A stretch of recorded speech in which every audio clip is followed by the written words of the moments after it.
Hello. Welcome to another episode of Reddit Readings. Today we are on r/ask Reddit and listening to people's secrets. Enjoy.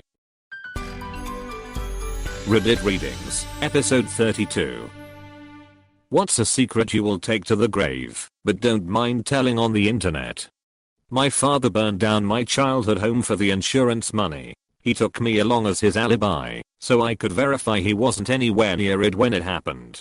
I was 13 years old. I remember crying so hard knowing my clothes, books, photos, all of it would be destroyed. I wasn't allowed to save anything, because he told me it would have been too suspicious. I found out years later he blamed it on me, telling the fire chief, plus friends and family, the fire had started, because I must have been secretly smoking in my bedroom. I've never smoked a cigarette in my life. I feel for you. Lesser than what happened to you, but my mom used to steal my grandfather's painkillers while he was dying of cancer, and I found out years later that the reason my whole extended family hated/still hates me is because she told them I was the one doing it. Parents suck. That my dad paid my mom $1,500 for full custody of my youngest sibling. Not only would this be a massive blow to my sibling, but my dad remarried quite quickly, and the new wife is a very definition of an evil stepmom. If my sibling knew that our mom gave her up for such a small sum of money, and the trade-off was 5+ years of abuse, she would be destroyed. So my grandfather had a hand in making one of the World Series trophies back in the day. He never got any credit, but we have photos and parts from his prototype. When I was a teen I added what I knew to Wikipedia since why not, although I believe it's gone now, but funny story I ended, but being quoted in newspapers all over the country. Proceed to a few years later I get a call from my mom, who's almost in tears of joy. She found that wiki page, and was freaking out. She was so happy he finally got credit. She ended up making really fancy shadow boxes of the wiki page printed out, copies of the photos and other baseball stuff. She made one for each of her siblings. I've had to just bite my tongue every time I go over there and see this thing hanging prominently in the living room. My father-in-law died of a heart attack at a strip club. The cop told my wife and mother-in-law that it was a bar. They assumed it was a sports bar. My brother-in-law and I had to pick up the car from said strip club. We both pledged to never tell the rest of the family. Once when I was 13 I went a week and a half without pooping. I was on a camping trip and something must have happened with the drinking water/my digestion. Took laxatives. Nothing worked. My stomach was killing me but nothing would come out. Then one evening after dinner, I felt it coming. I knew this was it. I bolted for the bathhouse, mentally preparing for the epic event. When I finally waddled in the stalls were all occupied. At this point I'm freaking out. I'm literally going to shit my pants, and in the woods with no means of cleaning. I waddle to the private shower attached to the bathrooms and my desperate mind starts solving problems, like I'm Bradley Cooper in Limitless. Initially I think to just shit on the shower drain and waffle stomp it through, but I was not going to be that guy who ruined the nicest shower in the woods for everyone. Like a bolt of lightning I knew what I had to do. So I pooped in the only piece of clothing I could spare, my sock. Obviously my stomach was doing better now, and I was hugely relieved. I brought the poop sock to the dumpster nearby, and one of my friends saw me on the way. Before I could dispose of the poop sock he strikes up a conversation and starts asking questions about what I'm doing. Internally I'm panicking. The best excuse I could come up with was that I found a sock in the shower, stuffed with mud, so I thought it best to throw it away. My friend affirms how good of a guy I'm for doing that. I throw the poop sock into the dumpster and my problems are finally over. Mud in a sock is a ridiculous story, but there's absolutely no way he could have guessed that the real situation was much more bizarre. I've never told a soul about this until now. Never will again. At my mom's boss's Christmas party, my girlfriend at the time and I had sex in front of the venue behind a pine tree. When I was a kid I used to shit in a tire in the garden because I was scared of getting locked in the toilet. I sharted on a New Year's party bus a few years ago. I thought it was just a fart, but it was a small shotgun blast of fluid. I stayed calm and threw away my undies at the next bar. Luckily there was little or no shit on the inside of my jeans, and I was able to continue the night with no one aware of my poop crime. When I was an awkward tween, my brothers and I spent a lot of time at my grandparents' house. We had been raised by my grandparents since we were little kids, and even after my dad remarried, he and my stepmom both worked graveyard shift. So we would spend the night at my grandparents' house while my parents were at work. One day, my grandmother informed me that it was my grandfather's birthday and suggested that I wish him a happy birthday. He was downstairs in the living room sitting on the sofa, and I went up to him and gave him a big hug around the neck and said, "Happy birthday, Grandpa." It was kind of difficult to hug a person sitting down, so I ended up kneeling on the sofa between his legs, rather than trying to hug him from a standing position. He was quite happy, and gave me a hug back. When I pulled back from the hug, he held me in his arms, and gave me a big smile, and then he put his tongue in my mouth. Sometimes when I was a little kid we would kiss other family members on the mouth, but those were chaste pecks on the lips. I could tell immediately that this was different. His tongue was on my teeth. It lasted only for a moment, and I was grossed out and confused when I pulled away. At that moment my grandmother walked into the living room. I turned my head to look at her. My hands were still on my grandpa's shoulders. She seemed really happy that I had wished my grandfather a happy birthday like a good little kid. I gave him a final quick hug and scrambled out of the room. For the rest of my tween and teen years, I was always careful not to be alone in the same room with my grandfather. He passed away during my 20s, a good decade ahead of his time due to lifestyle-induced health issues, and my family chose me to speak at his funeral. I had really complicated feelings about it, because I did love him. My grandma and grandpa raised me, after all. Also, my grandfather was the rock of the family, and after he passed away, the three branches, my dad and our family, plus his siblings and their families, gradually grew apart, and nothing was ever the same between us again. We don't even spend Christmas all together anymore. I've never told anyone in my family about it, because I couldn't break my grandmother's heart. She survived her husband 10 years, and still talks to and about him every day and visits his grave multiple times a week.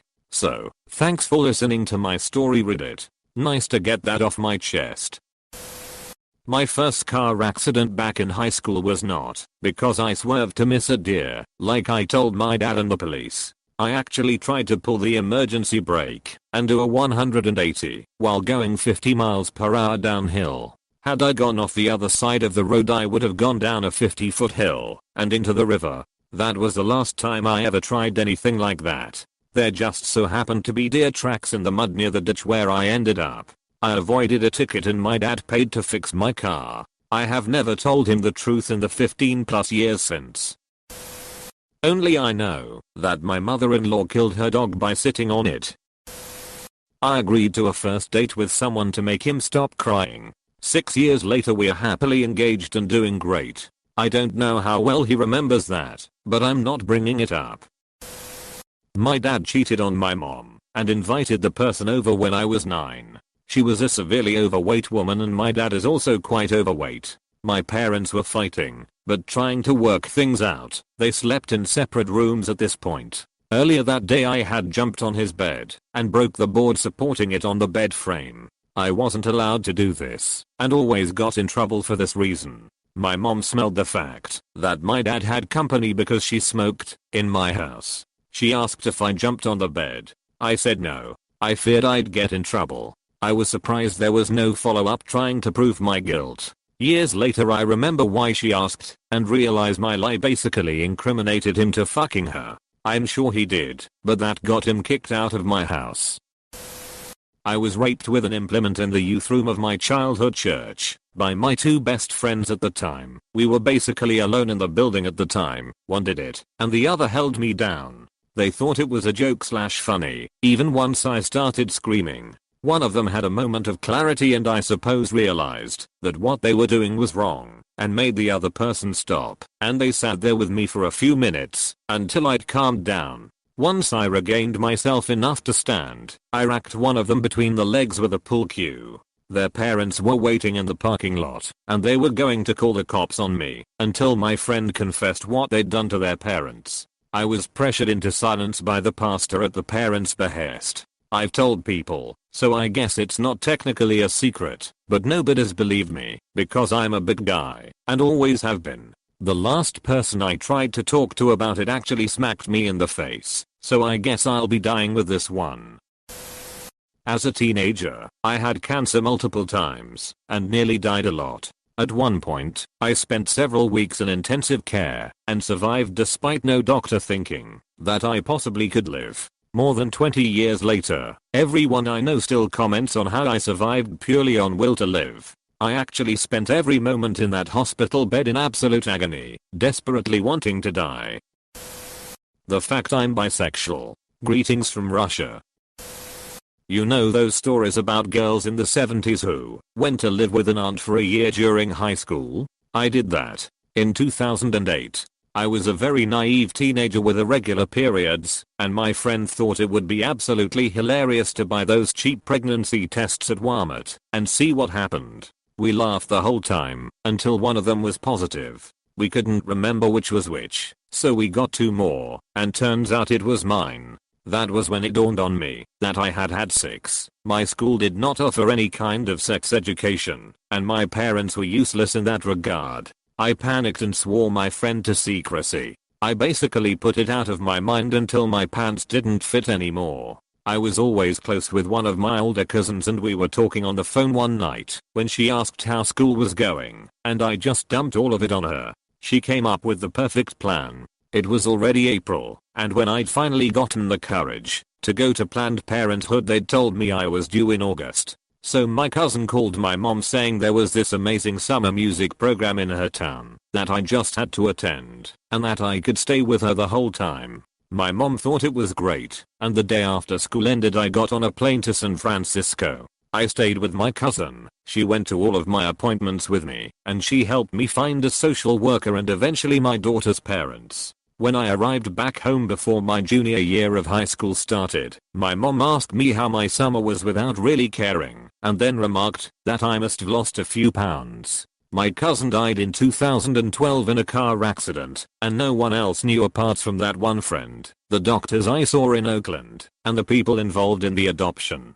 I get a photo and a letter about the child once a year, and I send money for her college and a card for her birthday every year. When she turns 16, her parents are allowed to give her the cards if she wants them, but they are not permitted to pass any contact information along. I have no interest in meeting her or getting to know her personally. I know she's safe and comfortable, and that's all I want. I will die before I tell anyone about her, and if my friend were to spill the beans I would deny it. Mentioned before, will never tell anyone I had one of those expensive fancy life-sized sex dolls. Got rid of it at first opportunity after getting a real partner. But it's literally the only secret I have that I'm not willing to say to anyone in real life.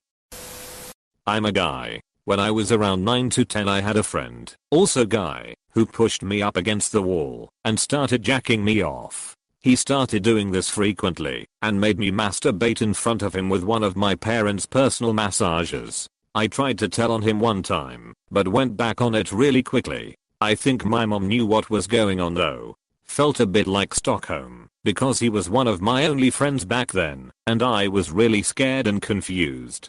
Then another friend started dry humping me at a sleepover one time. Being sexualized so early on in life really fucked me up. Me and my cousin took turns licking each other's assholes when we were about 10 years old. I have vivid memory of it. We have never spoken of it since. We're both 25-year-old men now. I attempted to murder my mother. She was abusive, verbally but also physically. She'd hit you in places no one would see, or rip clumps of my hair out when dad was on the road for work. She probably has a personality disorder. She got in my face one night when I was coming home from my second job, and I had it. My mom went through whole periods where she wouldn't work. I was killing myself every summer working 50+ hours to pay family bills in my parents' names and also get my younger sister to all of her activities. I had it. I tried to put mom's head through a wall. She started screaming, "Oh, help, help." and I told her she could dish it out. She should also be able to take it. Shoved her on the ground and kicked her repeatedly in the abdomen and thigh while still trying to put her head through the wall with one hand. It's a plaster and lath situation. Old house in New England. I really fucked her up, and it felt good to do so. She's destroyed so many people's lives and she never faces any consequences for it. No one in our family ever helped me or called the police when she would abuse me. The only one who ever helped was the dog. If the dog was awake, when my mom tried to start something she'd get between us, growl at mom, until she backed down. I had always shown restraint and never hit her until this night. But my dad did call the cops on me when I crossed that line. The cops get there, split us up to interview. I explained my side, and then just blurt out, "Where were you assholes when I was 8 and she was doing that to me?" The cop was taken aback. I think he could tell I was being honest, and it was a culmination of years of shit and pain. He goes and talks to his partner. "I think this isn't an assault. I think it's a mental illness thing." Then they basically intimidated my mom and dad into agreeing with them. They wouldn't let it go until they agreed it was a medical issue, not a criminal one. So they called an ambulance and I went to the hospital as part of a diversion program. Basically, they sent me to detox for 3 days and I emerged with no record, no charges, no nothing except a script for Prozac, and a recommendation for therapy, paid for by the state low-income insurance plan. Trying to kill my mom probably saved my life, honestly, because I got myself some tools from a CBT/DBT therapist, but I'm not stupid enough to want people to know. Who would date me? How would I ever get promoted at work? Anyway, be kind. You never know what someone's been through, and you never know what people are capable of when pushed far enough. I regret having kids. I'm not cut out for motherhood and there is not a maternal bone in my body. Maybe it's PPD or just this stage of life, but I will seek therapy. I love my kids and I will never say anything or hint about my feelings. It's not their fault.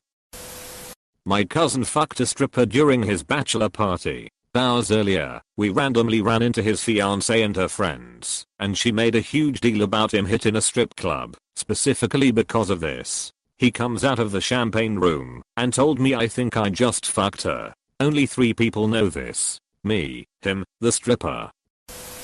Seems like a good time as any to tell this story. When I was a teenager my parents were divorced yet lived within walking distance of each other. I would oftentimes walk back and forth between their homes for whatever reason. I got to know a family that lived in the house on the corner of the block my mother lived on. One day as I was passing this house I noticed a wallet on the ground. I picked up and opened the wallet. I noticed the address on the ID was the house on the corner, and it was the mom of the family, a very nice lady. Me being a teenager, took all of the money out of the wallet, about $50. I then went back to the home and returned the wallet explaining I found it down the street. The mother was very relieved and grateful. What always weighed on me is a few weeks later I passed the corner house as I often did, and the lady stopped me. She wanted to thank me for returning the wallet and handed me a $50 bill. I tried to refuse it but she insisted. I was rewarded for stealing. While it's not a big secret it is something I always think about for some reason. I've never really had the heart to tell anyone this story. This is something I should have told my best friend, but I don't have the heart to tell him this. An hour before his girlfriend died in a car accident I saw her at my job making out with the captain of the track team, his cousin. It's been 8 years, but I can't do that to him. He was gonna propose to her that day. My sister molested me when I was really young, still not over it, still live with her. I don't even know if she even remembers it. For reference, she is 6 years older than me, and she definitely knew what she was doing at the time. I didn't, but I was willing to do it. When I was like 4 we played electric chair truth or dare, and she make me do stuff. I still remember what I did, but I would rather not recount that here. I used to work for the airport, and so got very discounted fares for friends and family. My mom was going on a trip with her friend to Key West, and they were gonna drive, since flying was too expensive. I talked her into letting me handle the flying arrangements and they'd save a ton. A typical $500 flight turned into like $250 for both of them combined. Well, I was still kinda new at booking reservations and whatnot, and I ended up screwing up the reservation. I think I only booked it for one way or something. So the night before their flight, I rebooked it and paid the $450 for the both of them. Money I really didn't have and have since never told my mom. It was for Mother's Day, so I figured that was my gift to her. It's been nearly 10 years since. I had a sweet, wonderful student who had been in foster care, but his mom worked her ass off to get him back and she did. He had to take a very important city exam, and she called me and asked if he passed it. I looked at the grades and saw he did and said so. She burst into tears of joy, and that is when I saw I had read the wrong score. He had failed, so I changed his grade to passing. No one knew. That was the only time I ever did that. That could have cost me my license. The weird thing is, when my awful corrupt principal pressured me to change other students' scores so we could raise our pass rate, I refused. I never told anyone what I did for my student. He went into the military, was extremely successful there, has a great wife and kids, so I think I did the right thing. Fuck those tests. They aren't human. My mother is cheating on my father and my father is cheating on my mother. They both know I know this, but made me promise not to tell the other parent. Parents are fucked up sometimes. Speaking of grave, when I was a teenager, some friends and I got really stoned and walked around the town cemetery. There was a whole section of generic flat grave markers from the 1800s. I found myself trying to imagine their lives in the same town I lived so long ago. Then I saw one plate kind of sticking up and crooked, and I bent down to touch it. It wasn't attached at all, and I lifted it up in my hand. Right then, my asinine stone teenage brain decided to put it in my backpack. I thought I'd somehow honor this stranger more than the shitty groundskeeper leaving it all willy-nilly in the middle of the aisle. None of my friends saw what I did. Few hours later, sober, and the guilt and panic are setting in. I hid the plate in my closet for about a year before I chucked it back over the fence one day late at night. I hope Bessie Jane Holmes doesn't mind that I kept her for a while. I still think back and shudder at the guilt of such immoral fuckery. I've really enjoyed reading a lot of these, so I thought I'd share mine. It's a bit of a read but funny. I finished having surgery and had a post-op appointment with my doctor up the hill. Had to go before that. While driving up the hill, figured I'd use the bathroom while in the office. I forgot I had to shit. Impossible as it seems. While I drive back down the hill when the bullet train hit my ass. I pulled over the side of the highway. Having no place to shit, I grabbed the only thing nearby, a thin empty styrofoam box from Panda Express on the passenger seat. Things were moving fast. So fast in fact, that I made my first mistake. I missed the box. I had shat all over the driver's seat of my car. I had been on antibiotics too, so we are not talking logs here. We are talking full on mud pie, split pea soup. It fucking filled the seat. I'm doing this acrobatic effort not to dip my ass back in the mess, and I somehow opened the car door. I grabbed my phone and popped the trunk. After slamming the car door shut, important later, I run bare ass to the trunk of my car to grab a change clothes I had prayed for. Good thing I didn't make that Goodwill run yet. God's joke wasn't quite over though. I walked back to the driver's door to realize my keys are locked inside the car with the engine running. So now to make matters worse, I now have to call a tow truck to unlock my car door. Now some Hank the tow truck guy has to stare at the abomination that I left in my seat. I was mortified, and he just stared at me with such bewilderment afterwards. I hung my head and said, it's exactly what it seems. I'm sure that tow truck guy had one hell of a story when he got back home. Thank you for listening to Reddit Readings, episode 32. If you enjoyed it, consider subscribing and leaving a rating.